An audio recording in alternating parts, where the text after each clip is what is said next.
امام حسن اور حسین بیمار ہو گئے تو حضرت فاطمہ نے منت مانگی، یا اللہ میرے بچوں کو شفا دے، میں 3 روزے رکھوں گی۔ کون سی منت مانی؟ بولیے۔ ہم صرف دیکھ کی منت ہی مانتے ہیں، میں دیکھ پکاواں گا۔ ایک آدمی مجھے کہنے لگا میں نے منت مانی تھی کہ میں بکرا دوں گا اللہ کے رستے میں، اگر میرا کام ہو جائے تو کام ہو گیا، بکرے کے پیسے کوئی نہیں۔ تو میں کہا تینوں پہلا نہیں تھی پتا، میرے کو کوئی نہیں۔ کہتا اب کیا کروں؟ میں کہا اب تو دینی پڑے گی، اور اس میں بھی تحقیق باقی ہے، لیکن بات یہ ہے بھائی کہ منت یہ کیوں نہیں مانی کہ یا اللہ میرا کام ہو جائے میں 100 نفل پڑھوں گا؟ جو بھی منت مانگتا ہے وہ دیکھ کی مان لیتا ہے، بکرے کی منت ہی مانتے ہو، یہ کیوں نہیں منت مانتے کہ یا اللہ میرا کام ہو جائے تو میں پورا قرآن شریف ختم کروں گا؟ یہ ذرا پڑھنا پڑتا ہے، اس لیے عبادت کرنی پڑتی ہے، اس لیے اس کی منت ہی نہیں مانتے سرے سے۔ حضرت فاطمہ نے کیا منت مانگی؟ بچے صحیح ہو جائیں گے تو بولیے 3 روزے رکھوں گے۔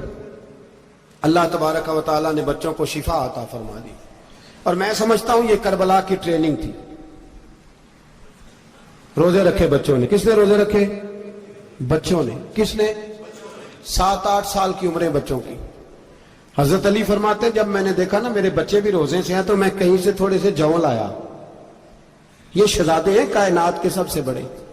فرماتے ہیں میں نے بی بی پاک کو دیے تو سیدہ پاک نے جوں پیسے روٹیاں پکائیں، اور جب عین افطاری کے وقت کھانا سامنے آیا تو دروازے پہ بھکاری آیا۔ عین بڑا بے نیاز ہے اللہ، عجیب رنگ ہے مالک کا۔ عین افطاری کا وقت جب آدمی کہتا ہے کہ فٹافٹ ہو جائے، بھکاری دروازے پہ آیا اور اس نے صدا دی، او میرے رسول کے گھر والوں، کئی دنوں سے روٹی نہیں کھائی۔ حضرت علی نے، حضرت فاطمہ نے بچوں کی طرف دیکھا تو امام حسین چھوٹے تھے سب سے، انہوں نے سب سے پہلے برتن اٹھائے کھانے والے، اور کہنے لگے اماں میں نہ دیکھے آؤں۔ حضرت فاطمہ رشک کرنے لگی، مصطفیٰ کے نواسے باہر گئے، اپنے حصے کا کھانا وَيُبْصِرُونَ عَلَىٰ أَنفُسِهِمْ وَلَوْ كَانَ بِهِمْ خَصَاصَةٌ۔ اللہ فرماتے انہیں بڑی اشد ضرورت بھی ہو پھر بھی وہ دوسروں پہ اثار کر دیتے۔ وہ کھانا باہر امام حسین دے آئے، پانی سے روزہ کھولا، کھجورے کھائی، لیٹ گئے، سویرے کھجورے کھائی، روزہ رکھ لیا۔ شام ہوئی تو حضرت علی فرماتے ہیں میں پھر اگلے دن کے روزے کے لیے جوں لایا، فاطمہ نے پیچھے روٹیاں پکائیں۔ 2 دنوں کی بھوک تھی پر مالک تو بڑا بے نیاز ہے، آزمانے پہ آیا تو اس رنگ میں عین افطاری کے وقت دروازے سے آواز نکلی، اور مانگنے والے نے کہا کہ بھوکا بھی ہوں اور یتیم بھی ہوں، یتیم ہوں۔ حضرت فاطمہ کہنے لگی بیٹا دیر نہ کرنا، یتیم کا پیٹ بھرنے میں دیر نہیں ہونی چاہیے۔ کھانا باہر چلا گیا، پانی سے روزہ، کھجورے، شہزادے ہیں شہزادے، یہ 2 جہاں کے شاہ ہیں، پاس کچھ رکھتے نہیں، 2 جہاں کی نعمتیں ہیں ان کے خالی ہاتھ میں۔ کھجور پانی سے افطاری بھی، سحری بھی، سویرے پھر اٹھے، روزہ رکھا، تیسرا دن ہے، تیسرا۔ ذرا دل پہ ہاتھ رکھنا، بچہ ایک رات بھوکا ہو تو اماں سوتی نہیں، اور میں کہا کرتا ہوں اماں فالج والی ہو نا، فالج والی ماں، فالج زدہ، تو آدھی رات کو اس کا بیٹا جوان کا تھوڑی بھوک لگی ہوئی تھی تو اماں کو رینگنا بھی پڑے تو وہ رینگ کے بھی جاتی ہے، روٹی پکاتی ہے، کہتے ہیں میرا لال بھوکا نہ سو جائے۔ اور مصطفیٰ کی بیٹی سے زیادہ بچوں سے کون پیار کر سکتا ہے؟ اور 3 دن کے بھوکے بچے، تیسرا دن آیا، بڑے حوصلے سے بی بی کہہ دیتی ہے چھوڑو ان کا تو کام ہے، یہ تو آتے رہتے ہیں، میرے بچے بھوکے، تم پہلے روٹی کھاؤ۔ لیکن میرے بھائی کربلا ایسے نہیں سجتی۔ یہ جو برگر کھا کے ناراض ہونے والے بچے ہوتے ہیں یہ میدانوں میں نہیں نکل پاتے، ان کے لیے مشکل ہوتا ہے۔ حضرت فاطمہ نے، حضرت علی نے ڈیوٹی کی، ڈیوٹی اپنے بچوں کو تیار کیا کربلا کے لیے۔ تیسرے دن جب رکھا صاحب نے کھانا تو باہر سے بولنے والا بولا کہا میں مسکین ہوں، لاچار ہوں، گھر بھی کوئی نہیں، کھانا بھی کوئی نہیں۔ امام حسین پھر اٹھے، تیسرے دن کا بھی کھانا دے دیا۔ حضرت علی فرماتے ہیں میں بچے پکڑ کے مسجد لے کے گیا، کہیں بھوک سے میرے لال گر نہ جائیں۔ کہتے ہیں ہامتے کامتے تینوں شہزادے مسجد میں داخل جو ہوئے تو بس ہماری قیمت پڑ گئی، مول پڑ گیا ہمارا۔ کہتے ہیں مسجد میں قدم رکھا تو ایسے لگا جیسے نبی پاک ہمارا انتظار کر رہے ہیں۔ فرماتے ہیں تیسرے دن کی مغرب پڑھنے گئے تو حضور نے تینوں باپ بیٹوں کو چہرے دیکھے، فرمایا علی یہ جبریل کھڑے ہیں اور فرما رہے ہیں تیرے 3 دن کا عمل خدا کو بھی بڑا پسند آیا ہے، محمد مصطفیٰ کو بھی بڑا پسند آیا ہے۔ بڑا پسند آیا ہے 3 دن کا عمل. میرے بھائی ٹریننگ کرائی, ٹریننگ. ہمارے ہاں تو حال بڑا سخت ہے. اور دین کا معاملہ, چوری آتے ہیں بچے گھروں سے چوری نمازیں پڑھنے, داڑھی رکھ لے تو سب سے پہلے مسئلہ اماں کو بنتا ہے. سب سے پہلا انہوں نے ٹریننگ کی, دین کے لیے تیار کیا, ہمتیں بدھائیں. اور رسول پاک علیہ السلام نے خود اپنی بیٹی کی تربیت فرمائی, شہزادی کی. کس کی؟ دنیا میں سب سے بڑی شہزادی کون ہے؟ آپ نام لیں گے تو دل ٹھنڈا ہوگا انشاءاللہ. میرا عقیدہ ہے حضرت فاطمہ کا نام لیں تو اللہ دل کو سکون دیتا ہے.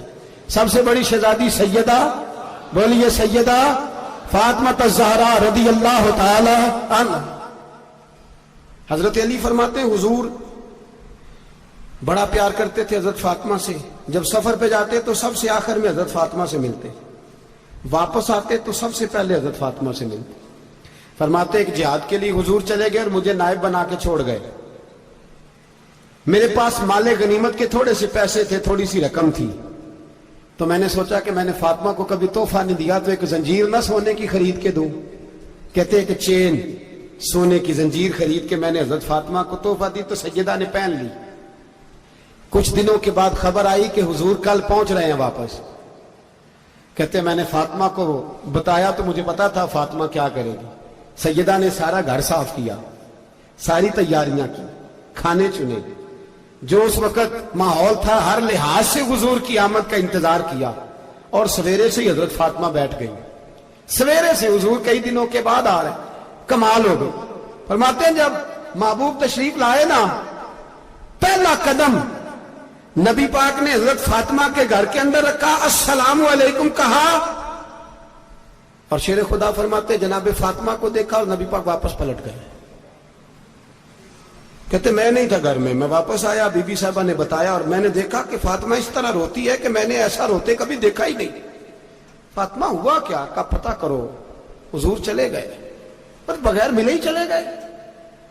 کہتی ہے میں مسجد گیا, میں نے کہا ایسا کیا ہو گیا کہ اتنا محبوب بغیر ملے رخصت ہو گئے. میں مسجد گیا اور جا کر کے میں نے دیکھا تو نبی پاک کی مسجد کے کونے میں بیٹھے. میں قریب بیٹھا, میں نے کہا یا رسول اللہ فاطمہ بڑا رو رہی ہے, کیا ہوا؟ کہتے نبی پاک کی آنکھوں میں بھی آنسو آ گئے, حضور بھی روئے. پتہ ہے نبی پاک نے کیا فرمایا؟ یہ تربیت ہے, اس طرح کربلا سجتی ہے. رسول پاک علیہ الصلوۃ والسلام نے فرمایا وہ میری بیٹی ہو کے سونا پہنتی ہے. ہر عورت کے لیے جائز ہے, کئی کلو بھی پہن لے تو شریعت منع نہیں کرتی. حضور نے فرمایا میری بیٹی ہو کے سونا پہنتی ہے. اگر فاطمہ بھی سونا پہنے گی تو امت کی غریب بیٹیاں کس کے طریقے پہ چلیں گی؟ غریب بیٹیاں کس کے طریقے؟ جو باپ مجبور ہو کے 12 بندوں کے ساتھ بیٹی کو رخصت کرے گا وہ کہہ تو سکے گا نا میں اس طرح شادی کر رہا ہوں جس طرح مصطفیٰ نے فاطمہ کی تھی. وہ کہہ تو سکے گا نا, لیکن اگر یہ بھی سونے پہنے گی تو پھر نقشے قدم کیسے متعین ہوں گے؟ حضرت شیر خدا واپس آئے, کہا فاطمہ یہ تیری چین رسول پاک کو پسند نہیں آئی. بھائی یہ حقیقتیں سمجھو. جب بچوں کے ماحول کے اندر یہ رنگ, کیسے بیٹیاں سسرال میں جا کے گزارا کریں گی؟ جب